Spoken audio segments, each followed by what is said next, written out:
Le message de ce matin sera tiré du livre des 2 Rois chapitre 5.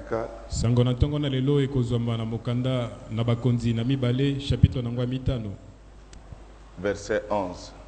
Naaman fut irrité et il s'en alla en disant: Voici, je me disais, il sortira vers moi, il se présentera lui-même, il invoquera les noms de l'Éternel son Dieu, il agitera sa main sur la place et guérira les lépreux. Amen. Ce matin, nous allons parler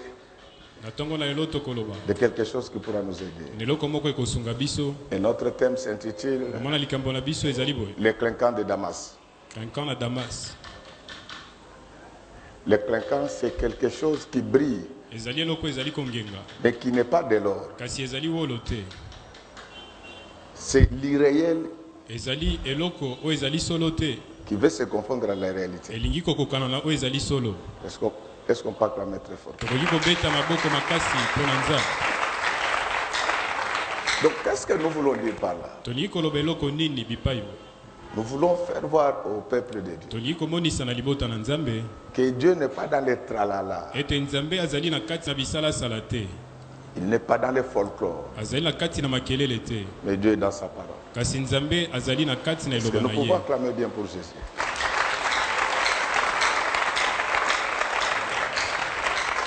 Donc, on vient de nous lire la parole de Dieu. Et on nous parle de quelqu'un qui s'appelait Naaman. Pour ceux qui lisent la Bible, ils savent que la Bible parle pratiquement de 3 Naaman. Il y a le Naaman, le fils de Benjamin. Il y a le Naaman, fils de Bereka. Mais il y a le Naaman, le général de la Syrie. Donc c'est de ce Naaman-là que nous allons parler ce matin. Est-ce qu'on peut acclamer le roi de roi?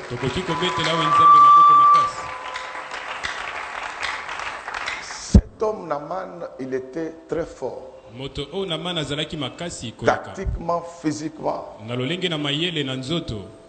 c'était un homme très fort.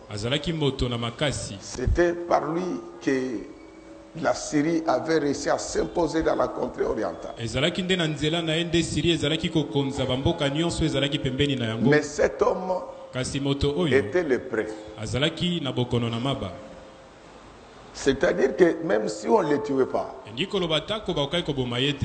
jour, il allait mourir de sa propre mort. Mais ceux qui le voyaient avaient peur de lui. Alléluia. Amen. Ce que le peuple de Dieu ne sait pas et qu'il doit savoir, que le diable, malgré sa posture, il a la lèpre qui pourra l'emporter à tout moment. L'église ne devait pas avoir peur du diable. Parce que ce qu'on voit en lui se dit clinquant. Il nous paraît être fort, mais en réalité c'est le plus faible. Cet homme avait semé la terreur. Et c'est lui qui avait réussi à faire du mal et imposer la peur au peuple d'Israël. Après chaque victoire, on emportait les biens et les hommes dans les pays victorieux. Mais il s'est fait que lui, il avait eu la chance de recruter une petite fille juive qui était là comme bonne. Je voulais un peu vous expliquer du rôle des bonnes dans des maisons. Ce sont les bonnes qui préparent. Ce sont les bonnes qui nettoient. Ce sont les bonnes qui bataillent. Et les bonnes connaissent mieux la maison des fois que les patrons de la maison. Réfléchissez bien même à vos maisons. Il y a des recoins de votre maison que vous ne connaissez plus parce que vous n'avez pas le temps. de passer par là. Mais cette bonne, elle était attentive. Elle était observatrice. Un jour, pendant que son patron s'arrangeait, en faisant des mouvements, elle s'est rendue compte que Naman était le prêtre. Si vous voulez connaître la vraie identité de quelqu'un, il faut le laisser faire le mouvement. Il faut le laisser parler. Il faut le laisser marcher. À ce moment-là, vous connaîtrez qui. Alléluia. Amen. Quand la bonne constata que Naman était le prêtre, par politesse, elle s'adressa à sa maîtresse. Il ne faut pas accepter dans ta maison que la bonne vienne directement vers toi.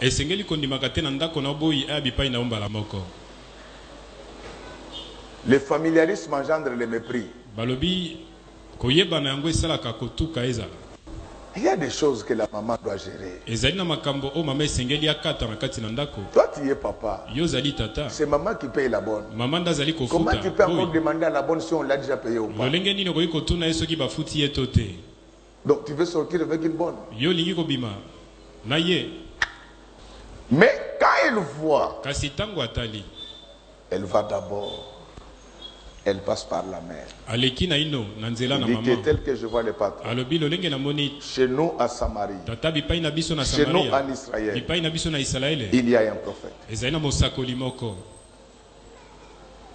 Et la maman qui était soucieuse de la vie de son mari lui en a tout de suite parlé. L'église est toujours représentée par le pasteur. Mais le pasteur n'est pas le seul membre de l'église. Une chrétienne doit avoir les soucis de son patron. C'est-à-dire que chaque chrétien doit avoir les soucis de son église. Quand vous êtes à l'église avec quelqu'un qui n'a pas les soucis de l'église, il ne faut pas les garder. Il faut les transférer à Saint-Michel. L'église, c'est une famille où les gens qui y vivent doivent savoir s'entre-aimer. Est-ce que tu as les soucis de notre église? Qu'est-ce que tu as déjà fait pour l'avancement de notre église? Qu'est-ce que tu fais pour cette église? La femme au départ ne savait pas qu'il y avait un prophète qui pouvait résoudre les problèmes de son mari. Mais quand elle a eu l'information, il a dit qu'il ne faut plus perdre le temps. À Samarie, il y a un prophète. Est-ce que tu as les soucis de notre église? Est-ce que tu as les soucis de ta famille? Toi, tu connais là où se trouve le prophète qui peut apporter des solutions aux problèmes de toute ta famille. Est-ce que tu peux leur indiquer la résidence du prophète? Vous venez à l'église, vous venez pour tuer tous les membres de votre famille. S'ils mourraient tous, tu resteras avec qui? Quand on viendra épouser tes enfants, qui prendra la dot? Pour retirer moto, vous allez calciner tout le monde. Le feu, c'est une arme de réserve. Quand on a épuisé toutes les procédures, et généralement le fait, la sanction doit être provisoire pour que quelqu'un subisse les conséquences et revienne à la raison. La femme était soucieuse de la santé de son mari. Est-ce que mon frère, ma soeur, tu es soucié de la santé de Jésus dans notre église? Alors quand la femme parle à son mari, donc le mari, comme c'était un homme habitué au clinquant, il était plus habitué à la forme qu'au fond. On lui parle du prophète, lui il va voir le roi. Il dit mais il n'y a pas moyen que tu puisses faire une note. Non, Le gouvernement peut proclamer même le pape du Congo. Mais si tu n'as pas la grâce de Dieu, ta papauté restera sur papier. L'église peut te célébrer la carte des chrétiens, la carte des membres. Mais si tu n'es pas converti, ta chrétienté ne sera mesurée que sur cette carte. Pourquoi les Congolais aiment du clinquant au lieu d'entrer dans la réalité? Alors quand ils partent là-bas, ils se rencontrent avec le roi. La fille leur avait parlé du prophète. Mais eux, ils s'adressent au roi. Non. Quand tu viens à l'église, ne cherche pas le roi, ne cherche pas les riches, ne cherche pas les forts, cherche d'abord le prophète. C'est Jésus-Christ le maître des Galilée. Je ne sais pas qui tu es venu voir enseigner aujourd'hui. Est-ce que tu es venu voir les chantres? Est-ce que tu es venu voir les prédicateurs? Mais au-delà du chantre et des prédicateurs, il y a la personne que tu dois rencontrer bien avant. C'est Jésus. Si Naaman avait compris, s'il avait commencé par le prophète, le prophète allait prier pour lui et l'envoyer chez le roi. C'est la raison pour laquelle il a été mal accueilli par le peuple.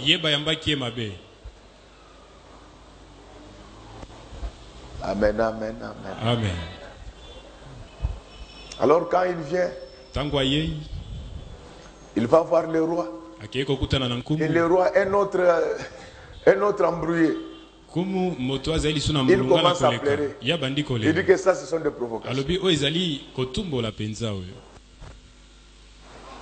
Quand l'homme de Dieu apprend cela, directement, il dit demandez-les d'envoyer les généraux. Monsieur le pasteur, évitez d'être derrière les riches. Évitez d'être derrière les politiciens. Il faut être derrière les prophètes.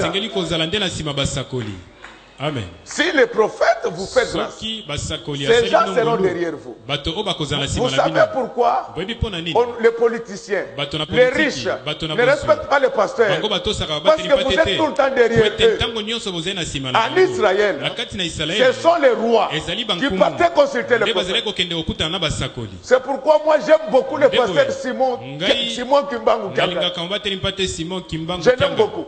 Il est celui-là en Kamba. Tout le monde voit là et c'est des choses. Mais ce sont ces sous-fifres qui sont derrière les petits ministres.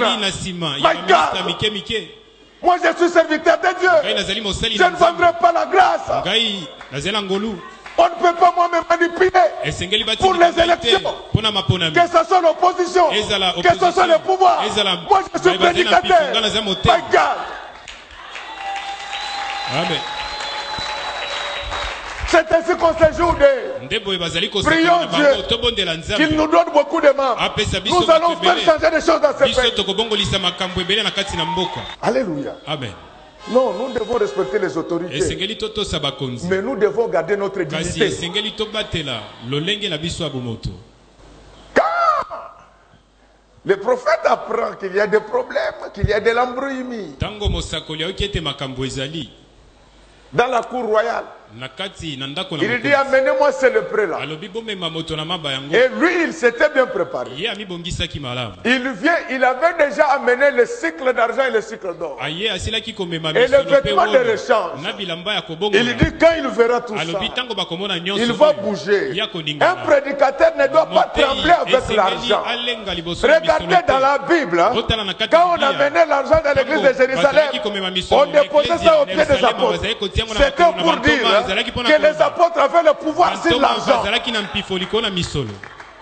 Une sœur qui ne respecte pas son mari, comme elle te donne la dîme, toi tu condamnes que l'homme. Non, non.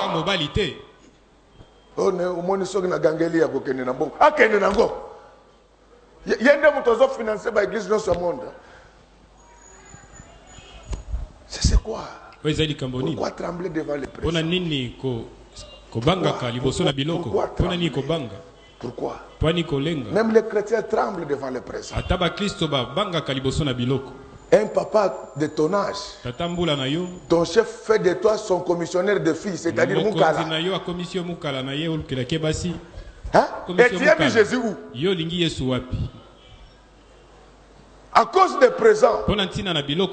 Parce qu'il va me signer l'ordre de mission. Il va donner. Qui dit que lui ne peut pas mourir pour que toi tu occupes sa place? Qui dit que lui ne peut pas avoir de problème? On le suspend par le directeur général. Et toi tu fais l'intérim. Comme la Bible dit que là où vous avez déjà mis vos pieds, Dieu vous donnera ces places-là. Que Dieu vous donne ces bureaux-là. À cause des présents. Les prédications ont changé. Non, tu vois, si tu insistes beaucoup, les papas là, comme il est polygame, il va se fâcher qu'il se fasse. Et puis, dis dans ta polygamie là avec cette femme. Donc, si on fait le calcul normal, tu dois rencontrer chacune de ces femmes une semaine après. Et comme tu es bête, tu appelles les dealers du quartier.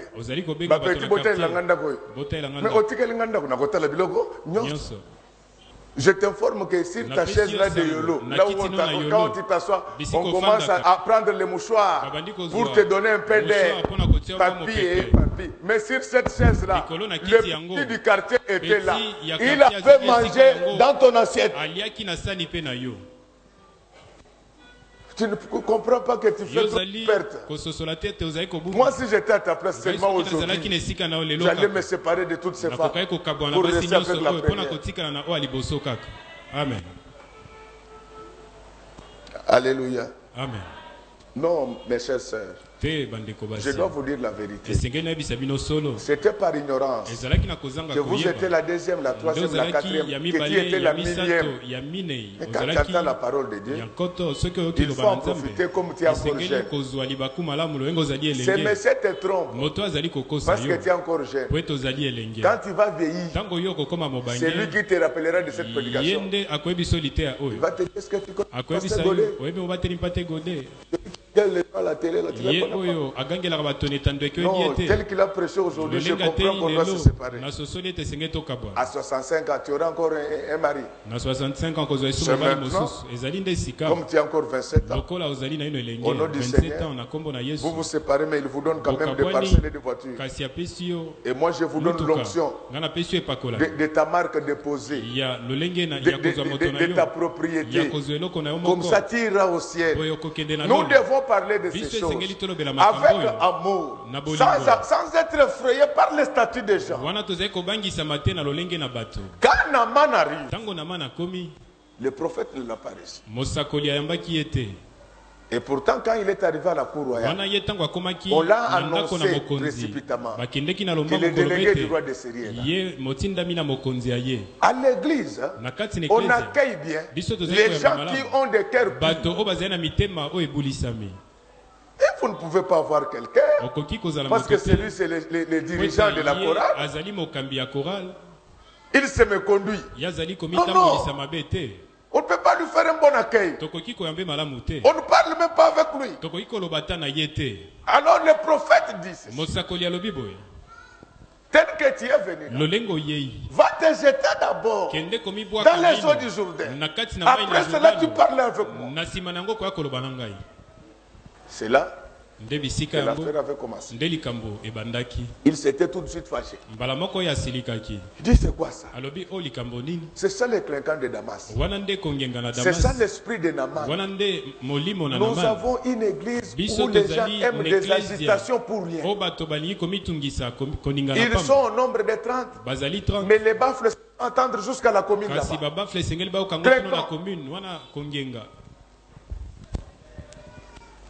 Il est sorti de chez le prophète fâché. C'est quelle éducation? Si tu trouves quelqu'un qui sort du bureau du pasteur fâché, un Syrien, et dans cette église, ça ne passe pas. Vous faites ça, on te trouve le motif théologico-juridique pour te neutraliser. Même si c'est toi, le secrétaire général de l'ONU. Naaman n'avait pas tort. Pour ceux qui connaissent la géographie de la Syrie, ils savent que l'Albana, qu'on appelle aujourd'hui Barada, il tirait sa source dans la chaîne du Liban. Avant d'arriver à Damas, c'est l'Albana qui arrosait les vergers et les jardins avec de l'eau claire. Donc, la réaction de